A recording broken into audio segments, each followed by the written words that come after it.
The tide of death. As we crossed the hall, the telephone bell rang, and we were the involuntary auditors of Professor Challenger's end of the ensuing dialogue. I say we, but no one within 100 yards could have failed to hear the booming of that monstrous voice, which reverberated through the house. His answers lingered in my mind. Yes, yes, of course it is I. Yes, certainly the Professor Challenger, the famous professor, who else? Of course, every word of it, otherwise I should not have written it. I shouldn't be surprised. There is every indication of it. Within a day or so at the furthest. Well, I can't help that, can I? Very unpleasant, no doubt, but I rather fancy it will affect more important people than you. There is no use whining about it. No, I couldn't possibly. You must take your chance. That's enough, sir. Nonsense. I have something more important to do than to listen to such twaddle. He shut off with a crash and led us upstairs into a large airy apartment which formed his study. On the great mahogany desk 7 or 8 unopened telegrams were lying. Really, he said as he gathered them up, I begin to think that it would save my correspondence money if I were to adopt a telegraphic address. Possibly Noah Rotherfield would be the most appropriate. As usual, when he made an obscure joke, he leaned against the desk and bellowed in a paroxysm of laughter, his hands shaking so that he could hardly open the envelopes. Noah! Noah! He gasped with a face of beetroot, while Lord John and I smiled in sympathy, and Summerlee, like a dyspeptic goat, wagged his head in sardonic disagreement. Finally Challenger, still rumbling and exploding, began to open his telegrams. The three of us stood in the bow window and occupied ourselves in admiring the magnificent view. It was certainly worth looking at. The road in its gentle curves had really brought us to a considerable elevation, 700 feet, as we afterwards discovered. Challenger's house was on the very edge of the hill, and from its southern face, in which was the study window, one looked across the vast stretch of the Weald to where the gentle curves of the South Downs formed an undulating horizon. In a cleft of the hills a haze of smoke marked the position of Lewis. Immediately at our feet there lay a rolling plain of heather, with the long vivid green stretches of the Crowborough golf course, all dotted with the players. A little to the south, through an opening in the woods, we could see a section of the main line from London to Brighton. In the immediate foreground, under our very noses, was a small enclosed yard, in which stood the car which had brought us from the station. An ejaculation from Challenger caused us to turn. He had read his telegrams and had arranged them in a little methodical pile upon his desk. His broad, rugged face, or as much of it as was visible over the matted beard, was still deeply flushed, and he seemed to be under the influence of some strong excitement. Well, gentlemen, he said in a voice as if he was addressing a public meeting, this is indeed an interesting reunion, and it takes place under extraordinary, I may say unprecedented circumstances. May I ask if you have observed anything upon your journey from town? The only thing which I observed, said Summerlee with a sour smile, was that our young friend here has not improved in his manners during the years that have passed. I am sorry to state that I have had to seriously complain of his conduct in the train, and I should be wanting in frankness if I did not say that it has left a most unpleasant impression in my mind. Well, we all get a bit prosy sometimes, said Lord John. The young fella meant no real harm. After all, he's an international, so if he takes half an hour to describe a game of football, he has more right to do it than most folk. Half an hour to describe a game! I cried indignantly. Why, it was you that took half an hour with some long-winded story about a buffalo. Professor Summerlee will be my witness. I can hardly judge which of you was the most utterly wearisome, said Summerlee. I declare to you, Challenger, that I never wish to hear of football or of buffaloes so long as I live. I have never said one word today about football, I protested. Lord John gave a shrill whistle, and Summerlee shook his head sadly. So early in the day, too, said he. It is indeed deplorable. As I sat there in sad but thoughtful silence. In silence, cried Lord John. Why, you were doing a music hall turn of imitations all the way, more like a runaway gramophone than a man. Summerlee drew himself up in bitter protest. You are pleased to be facetious, Lord John, said he with a face of vinegar. Why, dash it all, this is clear madness, cried Lord John. Each of us seems to know what the others did, and none of us knows what he did himself. Let's put it all together from the first. We got into a first-class smoker, that's clear, ain't it? Then we began to quarrel over friend Challenger's letter in the Times. Oh, you did you? Rumbled our host, his eyelids beginning to droop. You said, Summerlee, that there was no possible truth in his contention. Dear me, said Challenger, puffing out his chest and stroking his beard. No possible truth. I seem to have heard the words before. And may I ask with what arguments the great and famous Professor Summerlee proceeded to demolish the humble individual who had ventured to express an opinion upon a matter of scientific possibility? Perhaps before he exterminates that unfortunate nonentity, he will condescend to give some reasons for the adverse views which he has formed. He bowed and shrugged and spread open his hands as he spoke with his elaborate and elephantine sarcasm. The reason was simple enough, said the dogged Summerlee. I contended that if the ether surrounding the earth was so toxic in one quarter that it produced dangerous symptoms, it was hardly likely that we three in the railway carriage should be entirely unaffected.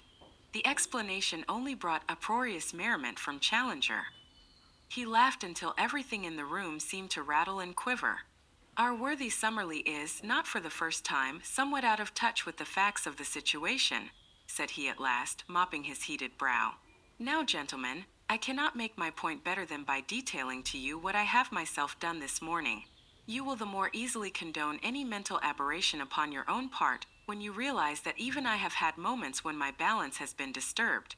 We have had for some years in this household a housekeeper, one Sarah, with whose second name I have never attempted to burden my memory.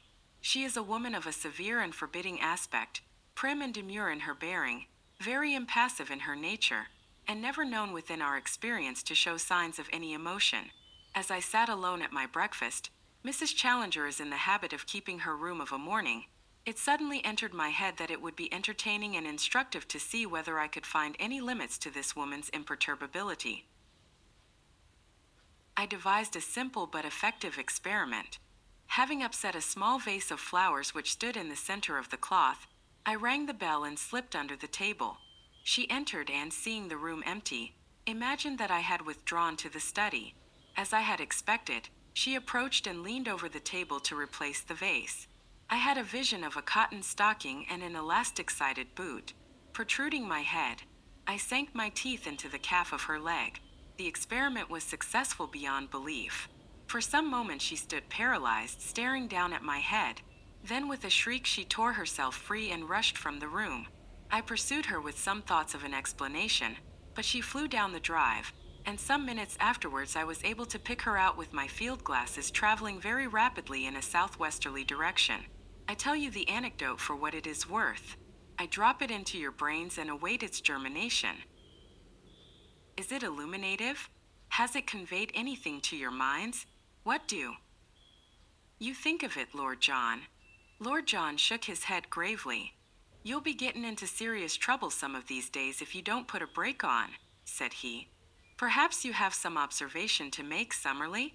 You should drop all work instantly, Challenger, and take 3 months in a German watering place, said he.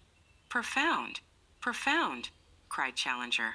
Now, my young friend, is it possible that wisdom may come from you where your seniors have so signally failed? And it did. I say it with all modesty, but it did. Of course, it all seems obvious enough to you who know what occurred, but it was not so very clear when everything was new. But it came on me suddenly with the full force of absolute conviction. Poison, I cried.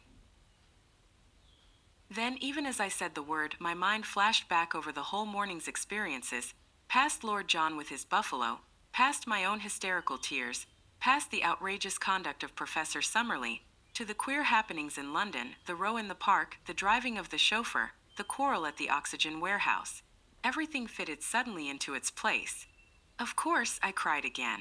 It is poison. We are all poisoned. Exactly, said Challenger, rubbing his hands. We are all poisoned. Our planet has swum into the poison belt of ether, and is now flying deeper into it at the rate of some millions of miles a minute. Our young friend has expressed the cause of all our troubles and perplexities in a single word: poison. We looked at each other in amazed silence. No comment seemed to meet the situation. There is a mental inhibition by which such symptoms can be checked and controlled, said Challenger. I cannot expect to find it developed in all of you to the same point which it has reached in me, for I suppose that the strength of our different mental processes bears some proportion to each other. But no doubt it is appreciable even in our young friend here. After the little outburst of high spirits which so alarmed my domestic, I sat down and reasoned with myself. I put it to myself that I had never before felt impelled to bite any of my household. The impulse had then been an abnormal one. In an instant I perceived the truth. My pulse upon examination was 10 beats above the usual, and my reflexes were increased. I called upon my higher and saner self, the Real GC, seated serene and impregnable behind all mere molecular disturbance. I summoned him, I say, to watch the foolish mental tricks which the poison would play. I found that I was indeed the master.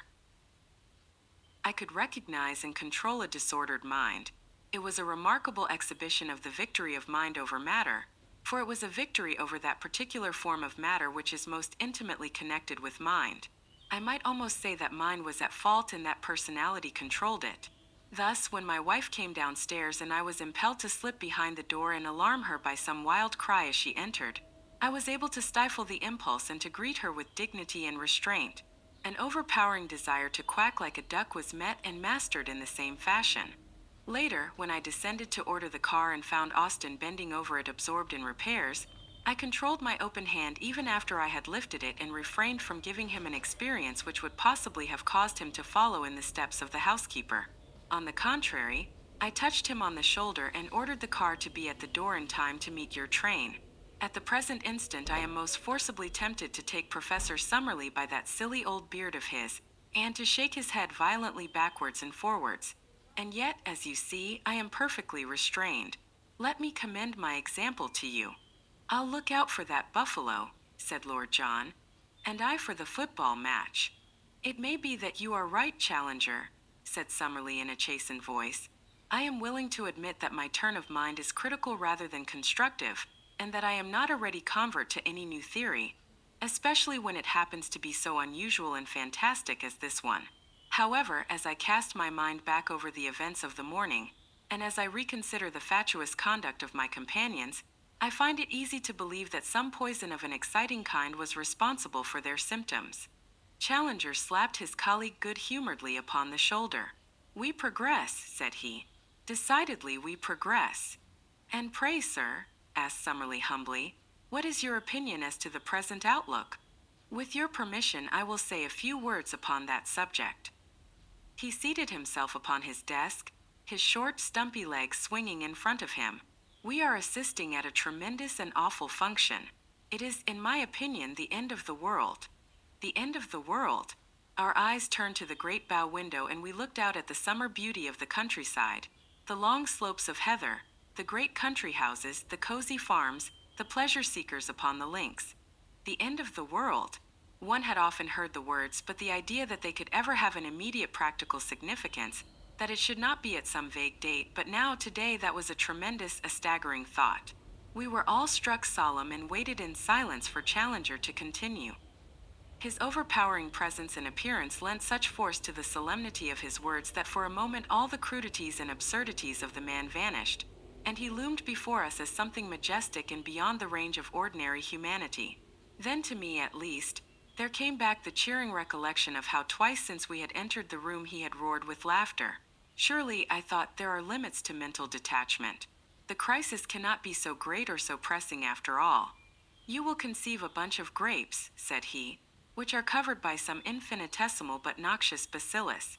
The gardener passes it through a disinfecting medium. It may be that he desires his grapes to be cleaner. It may be that he needs space to breed some fresh bacillus less noxious than the last. He dips it into the poison and they are gone.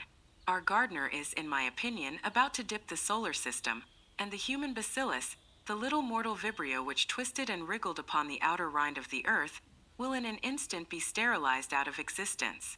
Again there was silence. It was broken by the high trill of the telephone bell. There is one of our bacilli squeaking for help, said he with a grim smile. They are beginning to realize that their continued existence is not really one of the necessities of the universe.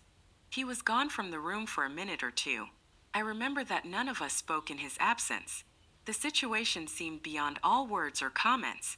The medical officer of health for Brighton, said he when he returned. The symptoms are for some reason developing more rapidly upon the sea level. Our 700 feet of elevation give us an advantage. Folks seem to have learned that I am the first authority upon the question. No doubt it comes from my letter in the Times. That was the mayor of a provincial town with whom I talked when we first arrived. You may have heard me upon the telephone. He seemed to put an entirely inflated value upon his own life. I helped him to readjust his ideas. Summerlee had risen and was standing by the window. His thin, bony hands were trembling with his emotion. Challenger, said he earnestly, this thing is too serious for mere futile argument. Do not suppose that I desire to irritate you by any question I may ask, but I put it to you whether there may not be some fallacy in your information or in your reasoning. There is the sun shining as brightly as ever in the blue sky. There are the heather and the flowers and the birds. There are the folk enjoying themselves upon the golf links and the laborers yonder cutting the corn. You tell us that they and we may be upon the very brink of destruction, that this sunlit day may be that day of doom which the human race has so long awaited. So far as we know, you found this tremendous judgment upon what? Upon some abnormal lines in a spectrum, upon rumors from Sumatra, upon some curious personal excitement which we have discerned in each other. This latter symptom is not so marked but that you and we could, by a deliberate effort, control it.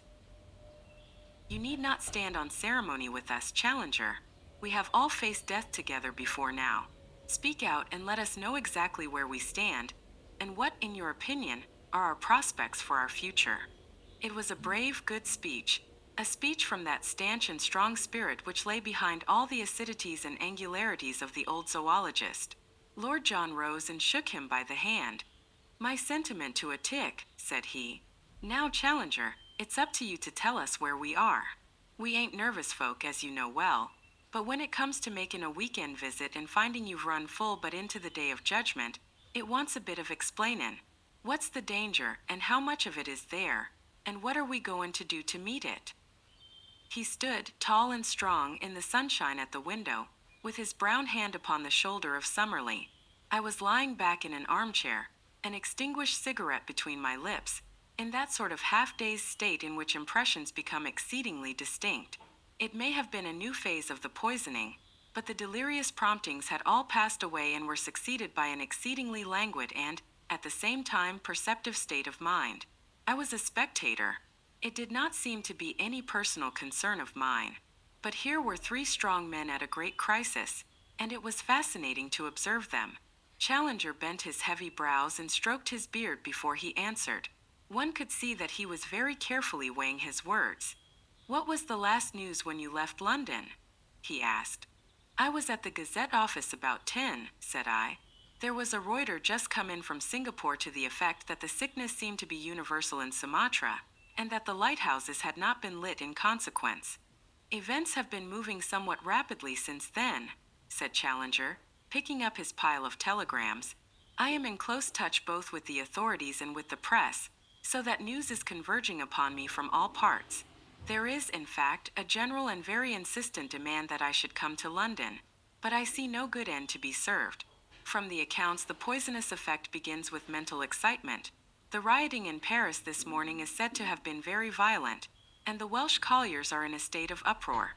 So far as the evidence to hand can be trusted, this stimulative stage, which varies much in races and in individuals, is succeeded by a certain exaltation and mental lucidity.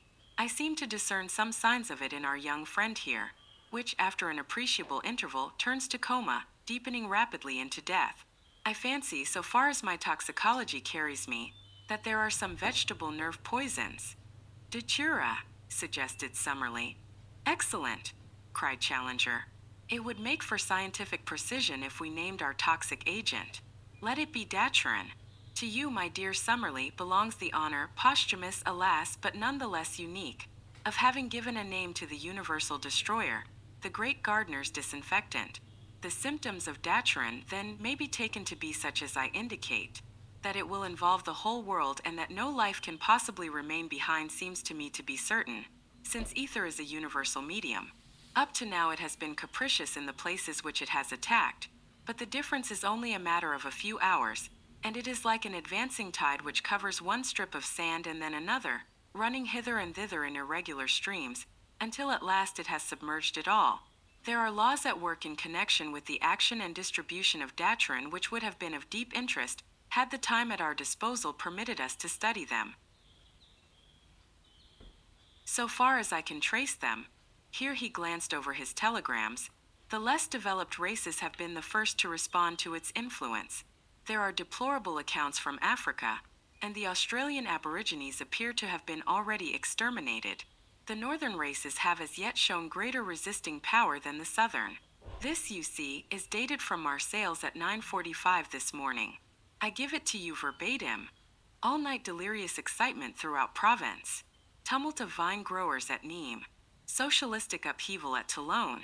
Sudden illness attended by coma-attacked population this morning. Pest foudroyant. Great numbers of dead in the streets. Paralysis of business and universal chaos. An hour later came the following from the same source. We are threatened with utter extermination. Cathedrals and churches full to overflowing. The dead outnumber the living. It is inconceivable and horrible. Decease seems to be painless, but swift and inevitable. There is a similar telegram from Paris, where the development is not yet as acute. India and Persia appear to be utterly wiped out. The Slavonic population of Austria is down, while the Teutonic has hardly been affected. Speaking generally, the dwellers upon the plains and upon the seashore seem, so far as my limited information goes, to have felt the effects more rapidly than those inland or on the heights. Even a little elevation makes a considerable difference, and perhaps if there be a survivor of the human race, he will again be found upon the summit of some Ararat. Even our own little hill may presently prove to be a temporary island amid a sea of disaster. But at the present rate of advance, a few short hours will submerge us all. Lord John Roxton wiped his brow. What beats me, said he, is how you could sit there, Logan, with that stack of telegrams under your hand. I've seen death as often as most folk, but universal death, it's awful. As to the laughter, said Challenger, you will bear in mind that, like yourselves, I have not been exempt from the stimulating cerebral effects of the etheric poison. But as to the horror with which universal death appears to inspire you, I would put it to you that it is somewhat exaggerated. If you were sent to sea alone in an open boat to some unknown destination, your heart might well sink within you. The isolation, the uncertainty would oppress you. But if your voyage were made in a goodly ship, which bore within it all your relations and your friends, you would feel that, however uncertain your destination might still remain, you would at least have one common and simultaneous experience which would hold you to the end in the same close communion. A lonely death may be terrible, but a universal one, as painless as this would appear to be, is not, in my judgment, a matter for apprehension. Indeed, I could sympathize with the person who took the view that the horror lay in the idea of surviving when all that is learned, famous, and exalted had passed away. What then do you propose to do? Asked Summerlee, who had for once nodded his assent to the reasoning of his brother scientist. To take our lunch, said Challenger as the boom of a gong sounded through the house. We have a cook whose omelets are only excelled by her cutlets. We can but trust that no cosmic disturbance has dulled her excellent abilities. My Scharsberger of 96 must also be rescued, so far as our earnest and united efforts can do it, from what would be a deplorable waste of a great vintage. He levered his great bulk off the desk, upon which he had sat while he announced the doom of the planet. Come, said he, if there is little time left, there is the more need that we should spend it in sober and reasonable enjoyment. And indeed it proved to be a very merry meal. It is true that we could not forget our awful situation. The full solemnity of the event loomed ever at the back of our minds and tempered our thoughts. But surely it is the soul which has never faced death which shies strongly from it at the end. To each of us men it had, for one great epoch in our lives, been a familiar presence. As to the lady, she leaned upon the strong guidance of her mighty husband, and was well content to go whither his path might lead. The future was our fate. The present was our own. We passed it in goodly comradeship and gentle merriment. Our minds were, as I have said, singularly lucid. Even I struck sparks at times. As to Challenger, he was wonderful. Never have I so realized the elemental greatness of the man. the sweep and power of his understanding. Summerlee drew him on with his chorus of subacid criticism, while Lord John and I laughed at the contest, and the lady, her hand upon his sleeve, controlled the bellowings of the philosopher. Life, death, fate, the destiny of man. These were the stupendous subjects of that memorable hour, made vital by the fact that as the meal progressed, strange, sudden exaltations in my mind and tinglings in my limbs proclaimed that the invisible tide of death was slowly and gently rising around us. Once I saw Lord John put his hand suddenly to his eyes, and once Summerlee dropped back for an instant in his chair. Each breath we breathed was charged with strange forces, and yet our minds were happy and at ease. Presently Austin laid the cigarettes upon the table, and was about to withdraw. "Austin," said his master. "Yes, sir." "I thank you for your faithful service." A smile stole over the servant's gnarled face. "I've done my duty, sir." "I'm expecting the end of the world today, Austin." "Yes, sir." "What time, sir?" "I can't say, Austin." "Before evening." "Very good, sir." The taciturn Austin saluted and withdrew. Challenger lit a cigarette, and drawing his chair closer to his wife's, he took her hand in his. "You know how matters stand, dear," said he. "I have explained it also to our friends here. You're not afraid, are you? It won't be painful, George? No more than laughing gas at the dentist's. Every time you have had it you have practically died. But that is a pleasant sensation. So may death be. The worn-out bodily machine can't record its impression, but we know the mental pleasure which lies in a dream or a trance. Nature may build a beautiful door and hang it with many a gauzy and shimmering curtain to make an entrance to the new life for our wondering souls. In all my probings of the actual, I have always found wisdom and kindness at the core, and if ever the frightened mortal needs tenderness, it is surely as he makes the passage perilous from life to life. No, Summerlee, I will have none of your materialism, for I, at least, am too great a thing to end in mere physical constituents, a packet of salts and 3 bucketfuls of water. Here, here, and he beat his great head with his huge hairy fist. There is something which uses matter but is not of it, something which might destroy death, but which death can never destroy. "Talkin' of death," said Lord John, "I'm a Christian of sorts, but it seems to me there was something mighty natural in those ancestors of ours who were buried with their axes and bows and arrows and the like, same as if they were livin' on just the same as they used to. I don't know," he added, looking round the table in a shamefaced way, "that I wouldn't feel more homely myself if I was put away with my old .450 Express and the Fowlin piece, the shorter one with the rubbered stock, and a clip or two of cartridges. Just a fool's fancy, of course, but there it is. How does it strike you, Herr Professor?" "Well," said Summerlee, "since you ask my opinion, it strikes me as an indefensible throwback to the Stone Age or before it.